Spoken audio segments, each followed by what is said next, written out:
Now we, have quite a bit of time to be able to answer some of your burning questions.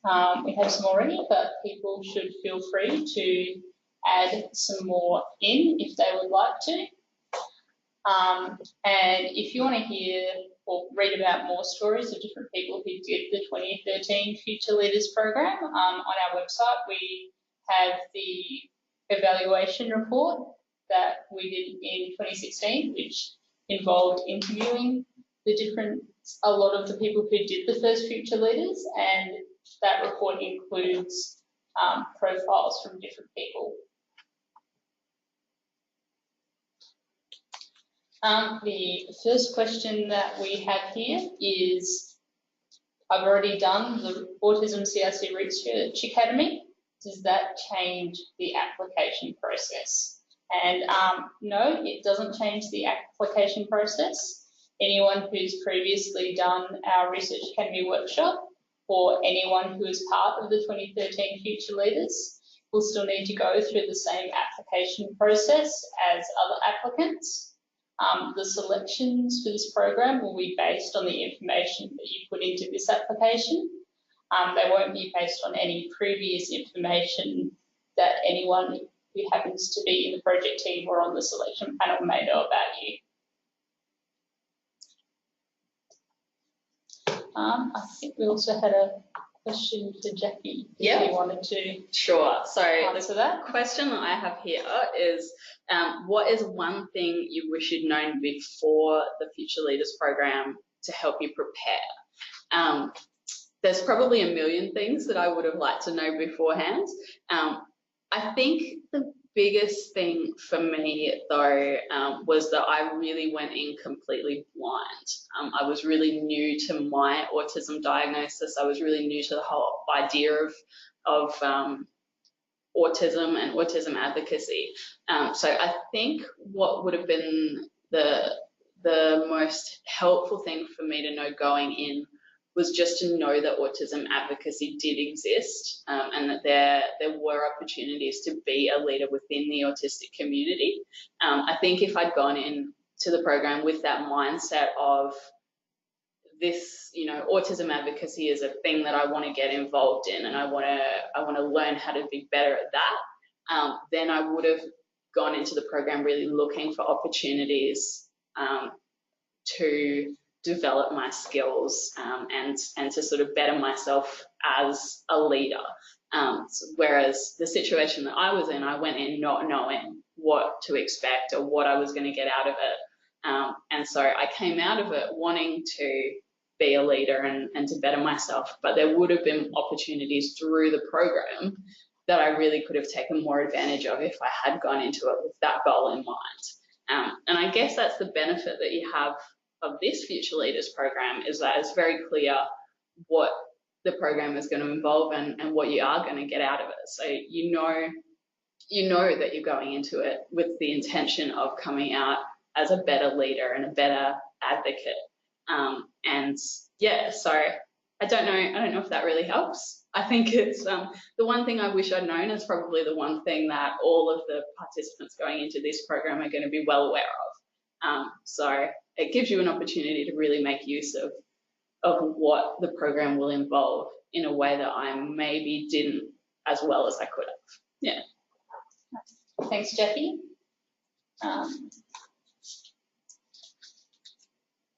Another question we have here that might have come out of what Jackie was sharing earlier is, will I get to go to an autism conference like people did for the other Future Leaders program?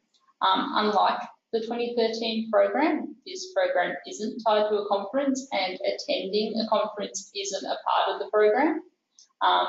But the good news is that lots of conferences now have discounted rates or sponsorship available to help autistic delegates to attend, and there's also a lot more opportunities for autistic people to be speakers, and that wasn't generally the case, or at least not to anywhere near the same extent before we had the 2013 Future Leaders program.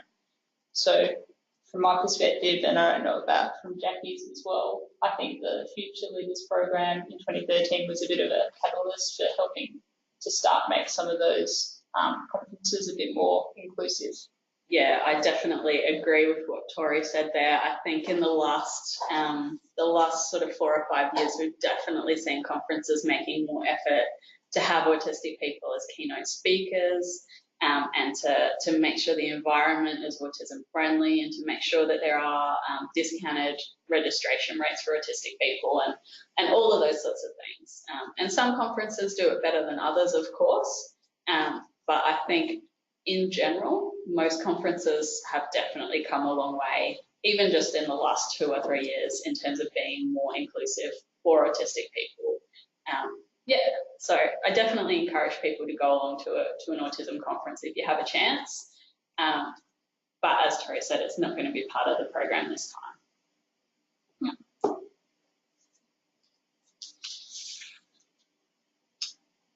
Will I have to share a room at the workshop? As we said earlier, the accommodation for the workshop hasn't been confirmed.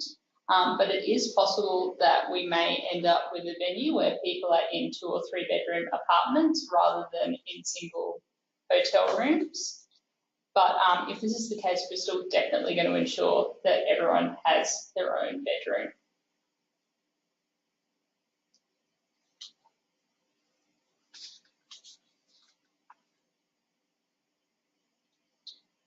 The next question we have here is, how much time will I have to commit each week to do the online training? As we kind of described a bit earlier, how much time you spend on the online training will be up to you. We're not assessing anything. We're not making everything compulsory. You know, sort of what you put into it might be what you get out of it. If you wish to complete all the activities and view all of the resources, some of which will be sort of recommended ones and some of which will be kind of a bit more optional, and you know, they'll try and cater to different preferences and learning styles, so it won't all be lots of reading, it won't all be videos, it'll hopefully be a bit of a mixture. But you know, we estimate even if you look at and do everything, it shouldn't take you more than 3 to 5 hours over the fortnight, depending on how much time you choose to spend self-reflecting on the content before you respond to the activities and just sort of digesting the information. But you know, for our program, the online training and the community that we have there will kind of be sort of our replacement in those initial stages for what Jackie described in the 2013 program with the Facebook group. So that will be, you know, your opportunity to start connecting with some of the people before you meet face to face, so that hopefully it'll be a little bit less intimidating and you might feel a bit more relaxed and able to start contributing earlier in that process. And, you know, just also having the knowledge that, you know, it's new and exciting and scary for everyone and not just for you, and that you have that shared interest in those shared experiences.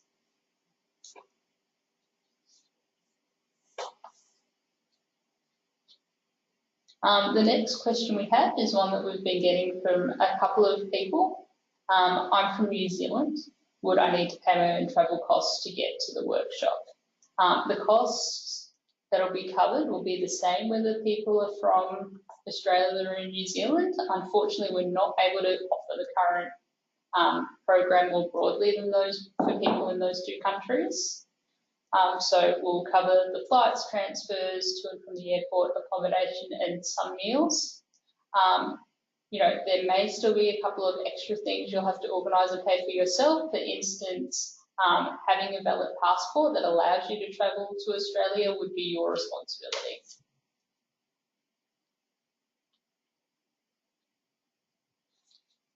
And the last question we have here so far, so people, you know, we've still got 10 minutes or so, so feel free to put in any more questions if you are just thinking of them now, or if any of the questions I've already answered raise any further ones.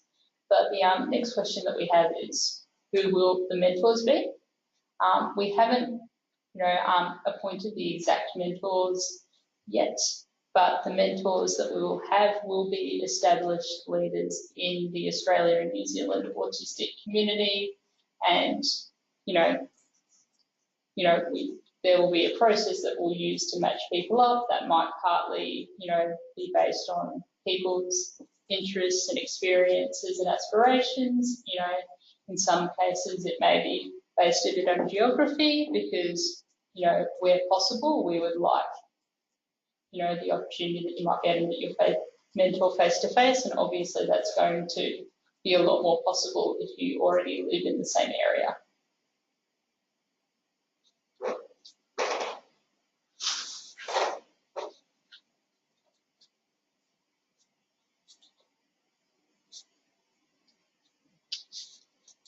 So we're just going to stay on the line for a little bit longer and see if any more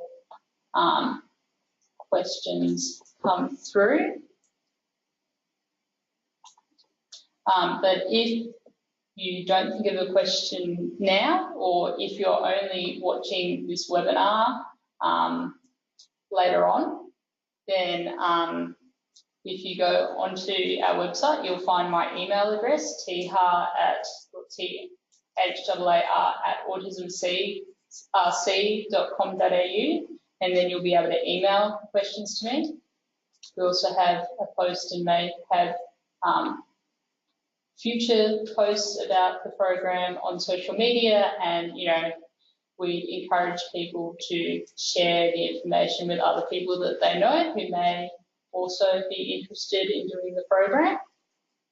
And then we're looking forward to finally having the applications open and being able to start receiving applications for the program.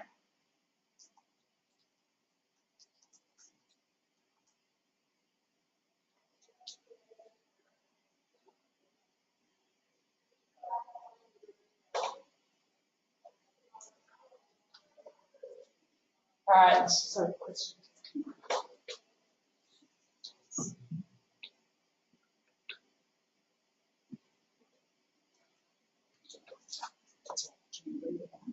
Yep, this question coming up, it starts with, sorry if this is a silly question. I just want to make sure that people know that there aren't any silly questions. We're happy to, answer whatever question you may have about the program as best that we can. The question is the workshop in Brisbane? We are not exactly sure where the workshop will be. Brisbane is definitely one of the places that we're looking at, but we're still working out final details of the accommodation, as we've unfortunately had a couple of unexpected setbacks with where we were originally going to have it. So we're still working on the drawing board there, but we will, wherever it is, we will be, helping people to travel to wherever it is. And it's our intention that, even if people happen to already live in the same city as the workshop is being held, that there will still be a room for you at the accommodation so that you can feel free to come and go as you please, and you don't feel like you're missing out on part of the experience because you have to leave everyone in the evening. But we're hopeful that we will know where the accommodation is going to be and what the dates are before the time that applications close, or at least before we let people know if they're successful or not, so that, hopefully people will know that information before they decide whether to accept a place in the program or not. And similarly with the graduation, that is probably likely to be in Brisbane if it lines up with the Autism CRC AGM. There's still a little bit of an open question depending on how many New Zealand participants we have as to whether they would graduate in Australia or somewhere in New Zealand. But, any of those details we will let you know as soon as we do. And I'll just hang on for about another minute, but if not, we will wrap up and you can go away and start working on your applications. Let us know if you have any issues, and thank you for making the time to log in and have a look.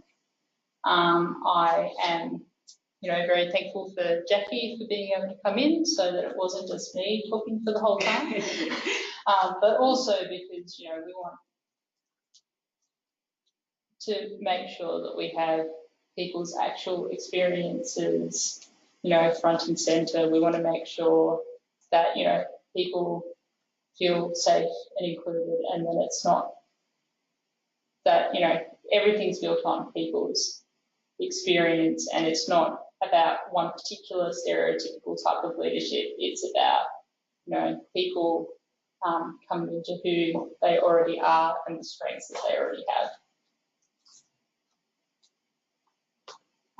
We still seem to be done on the questions that we're getting through. Like I've already said, if you have any questions later on, you know, we still have some information on our website.